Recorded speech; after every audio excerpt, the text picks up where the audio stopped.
En este capítulo analizaremos un concepto fundamental del libro Análisis de la Arquitectura de Simon Unwin, la geometría en la arquitectura.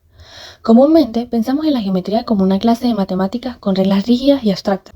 Sin embargo, para Unwin, la geometría es algo mucho más profundo. Es el instrumento de mediación entre nosotros y el mundo. La tesis central de este capítulo es que la arquitectura no inventa formas por capricho estético. Lo que hace es identificar el lugar. A través de esta exposición desglosaremos cómo nuestras propias medidas corporales, nuestras direcciones del movimiento y nuestra necesidad de orden mental dictan cada línea y cada ángulo de los edificios que habitamos. Veremos que la geometría es, en nuestra realidad, una extensión de nuestra propia piel.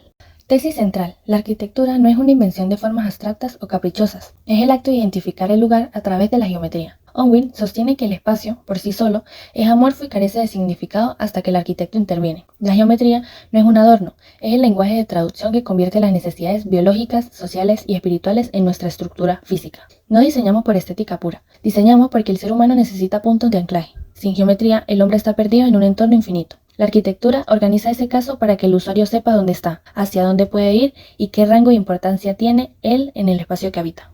La geometría ideal y el cuerpo. Citando a Vitruvio, Unwin explica que la arquitectura clásica no buscaba solo la belleza, sino una verdad universal. El círculo y el cuadrado son formas que no existen en estado puro en la naturaleza, donde predomina lo fractal e irregular. Al escribir al hombre en estas formas, como lo hizo Da Vinci, se establece que el cuerpo humano es el patrón de medida del universo.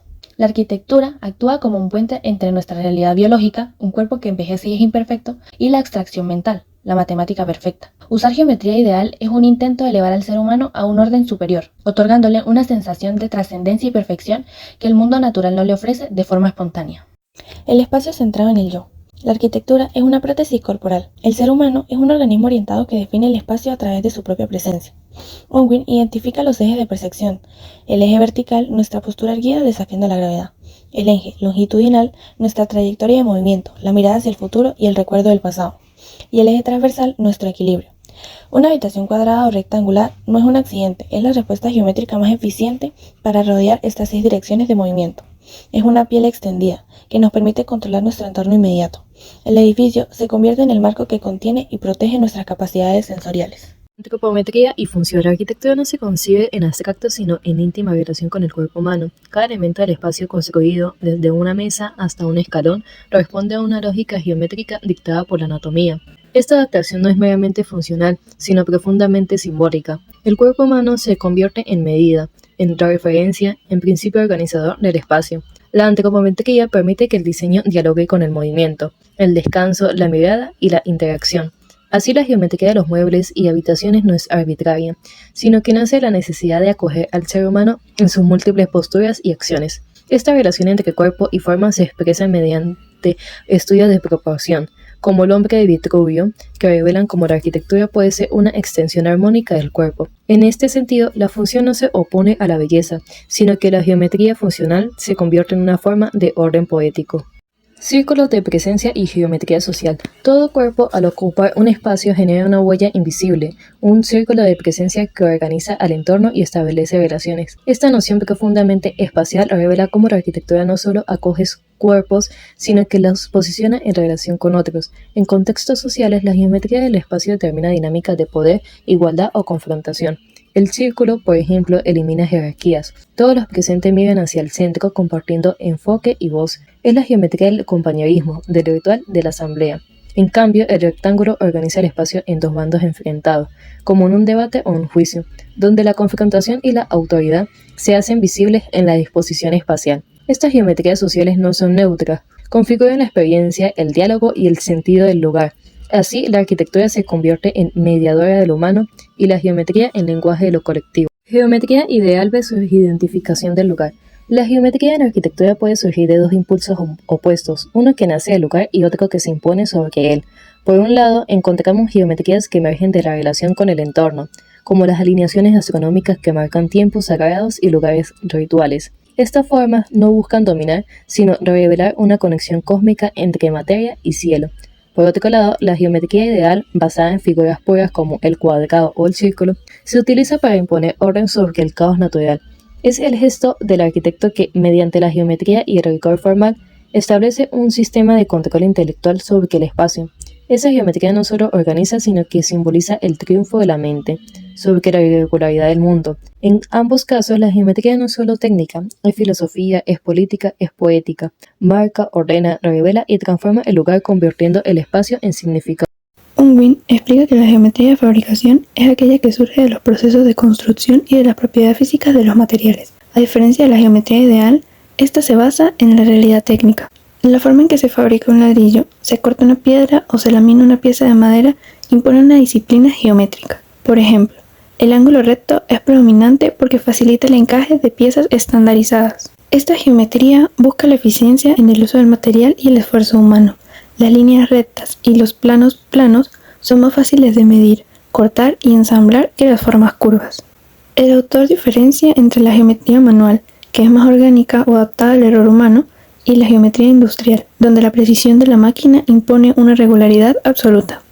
Las mallas modernas. Dentro del estudio de la geometría, Unwin analiza cómo la arquitectura moderna llevó la organización espacial a un nuevo nivel mediante el uso de la malla. La malla moderna no es solo un dibujo en el suelo, sino un sistema tridimensional que organiza la estructura y el espacio. Proporciona un marco de referencia que permite la libertad dentro de un orden, como se ve en la obra de Mies van der Rohe o Le Corbusier.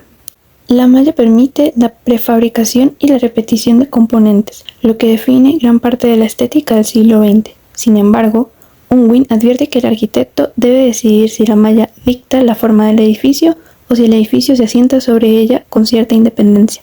La lógica del material. Este concepto no solo se refiere a la resistencia física, sino cómo la naturaleza del material dicta el lenguaje visual y dimensional de la arquitectura. Unwin sostiene que en la geometría no es algo impuesto desde afuera, sino que nace de cómo se unen las partes. En este sentido, el material actúa como un módulo básico. El tamaño del ladrillo o la longitud de la viga dictan las dimensiones finales de la obra, creando una escala humana y constructiva natural. En el libro, el autor utiliza dos ejemplos opuestos para mostrar cómo se puede interpretar la lógica geométrica. Charles Rennie Mackintosh representa la búsqueda de la perfección técnica. Refina la geometría hasta alcanzar formas puras y abstractas, donde el material se somete a un orden geométrico riguroso.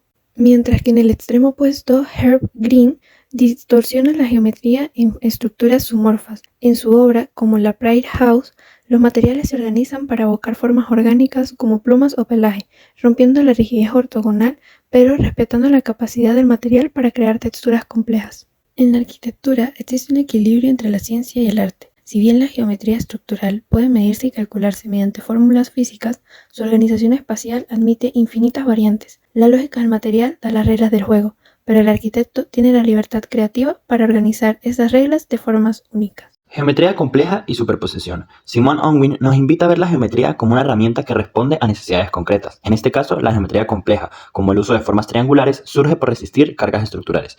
El triángulo, por su rigidez inerte, se convierte en una solución eficiente para distribuir esfuerzos. Esta geometría no es decorativa, sigue la necesidad estructural y el ahorro de material. Además, la superposición de geometrías, como mallas diagonales o retículas cruzadas, permiten combinar funciones, generar tensiones especiales y enriquecer la experiencia arquitectónica. Unwin nos muestra que la complejidad geométrica puede ser una respuesta lógica y poética al mismo tiempo. Lógica porque optimiza recursos y poética porque genera espacios que nos sorprenden y nos envuelven. En contraste, la geometría de eficiencia busca simplificar sin perder riqueza. La arquitectura moderna, como señala Unwin, utiliza mallas y rejillas que se cruzan para romper la rigidez del cuadrado. Estas retículas permiten modular el espacio, adaptarlo y flexibilizarlo. Ya no se trata de imponer una forma única, sino de generar un sistema abierto que pueda crecer, transformarse y responder al contexto. Esta geometría no busca la perfección formal, sino la adaptabilidad funcional. Es una geometría que piensa en el usuario, en el flujo y en la economía del diseño. Unwin nos recuerda que la eficiencia no está reñida con la expresividad. Al contrario, una geometría bien pensada puede ser tanto racional como emocional. A lo largo de esta exposición, hemos visto que la geometría no es un simple recurso estético ni una imposición matemática. En la arquitectura, según Simon Unwin, la geometría es una herramienta de pensamiento, una forma de ordenar el espacio, de comunicar ideas y de generar experiencias significativas. Desde los trazos más simples hasta las composiciones más complejas, la geometría permite establecer relaciones, jerarquías, recorridos y significados. Nos ayuda a entender el lugar, a proyectar con claridad y a conectar con lo físico y lo simbólico. En definitiva, la geometría en arquitectura no es un fin en sí mismo, sino una medida para crear con sentido. Es el lenguaje silencioso que estructura lo que vemos, sentimos y habitamos. Comprenderla es afinar nuestra mirada como diseñadores y enriquecer nuestra capacidad de imaginar espacios que no solo funcionen, sino que también conmuevan.